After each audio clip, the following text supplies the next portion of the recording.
Hey guys, welcome back to the second part of books that you can reread or story arcs that you can reread over and over and over while you're snowed in.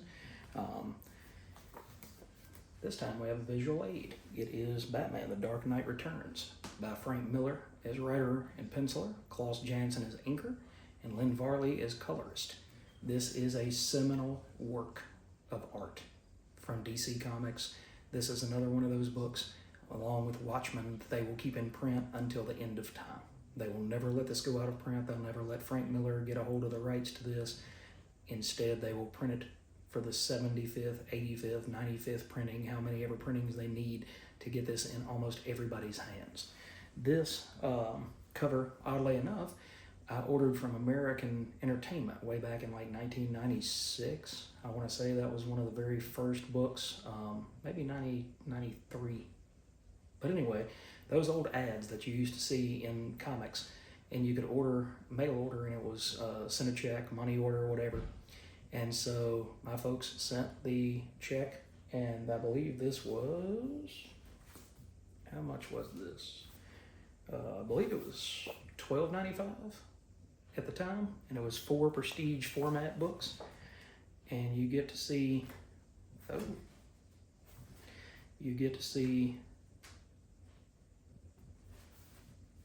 this classic Frank Miller artwork with almost watercolor-like coloring by Lynn Varley.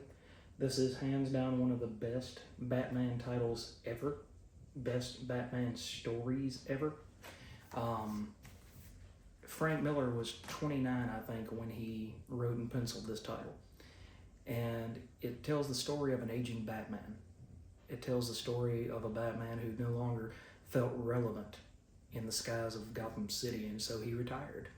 And you get to see Batman come back as an older character. You get to see that he tries to fight a mutant lord of this gang as though he were a young man, and he loses miserably. But the second time, when he comes back and fights him again, then he fights more like a surgeon. He takes his years of knowledge, of pressure points, of inflicting bodily harm in a not so physical way, but instead, let's see where he's at.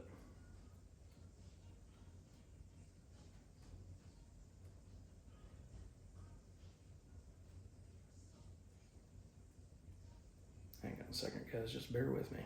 I'm going. Okay.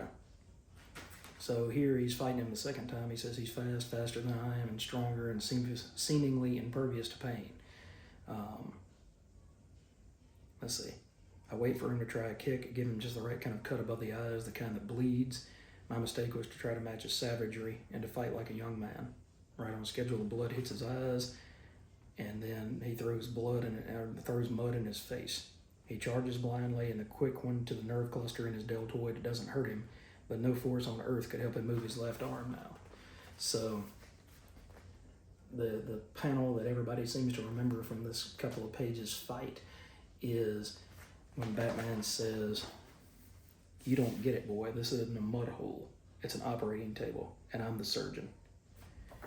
And it said, and he cracked his leg and just snapped it. And it says, "Something told me to stop with the leg, and I didn't listen."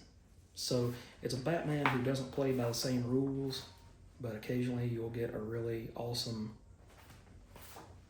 page like this from Frank that shows the majesty of an older Batman, shows his power, shows how regal he is in his movements, even though he hasn't moved that way in decades.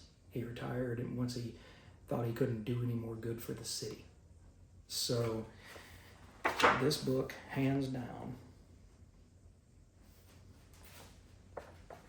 is a classic that you can take with you, either in physical copy like I have, or a digital format, and read it over and over and over. And it's one of those rare books that you get more out of the story every single time you read it. You catch things. Like there's a lady, and I say lady loosely, there's a lady that has swastikas on a part of her body. And, you might not catch that the very first time. Or you catch how Carrie Kelly, the new Robin, you catch her training and her honing and trying to be there for Batman when she knows that he needs somebody to support him, to be there for him. This book is one of the best books that has ever come through DC Comics. Like I said, he's right up there with Watchmen. They both came out in the same year.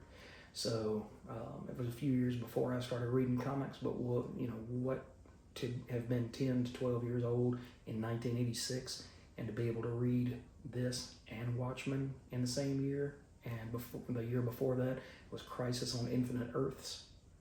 So guys, if you hadn't read this, do yourself a favor. If you're snowed in like I am right now, I have managed to go to work every day this week, but still, if you're snowed in, take some time to relax. Take some time to read a book.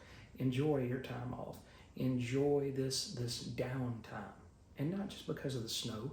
If you get a chance, and if you're not sick or infirmed or have mobility issues or whatever, go outside and listen to the silence.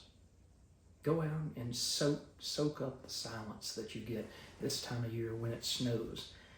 Now you might hear a car every so often, but pretty much other than that, the world just kind of comes to a stop. And it's amazing to feel that sense of weight lifted off of you, that sense of responsibility, that sense of having to always be somewhere, go somewhere, do this, do that. Instead, you can just sit back in your pajamas and read a book. And that right there, this one here is one of the best ones that you can possibly get your hands on. So go out there, find you a dirt cheap copy of this, buy it on Kindle, buy it on one of the Comixology, if that's still open, on Amazon, and do yourself a favor and check this book out.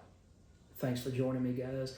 And next up, we have Green Lantern, issue 48, 49, and 50 by Ron Marz and et al., because it's a different artist. It's Bill Willingham on 47, Fred Haynes on 48.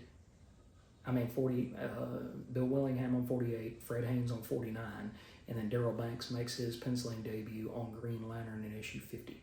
So join me for that, coming up very, very soon. Thanks, guys, and have a wonderful, wonderful rest of your day.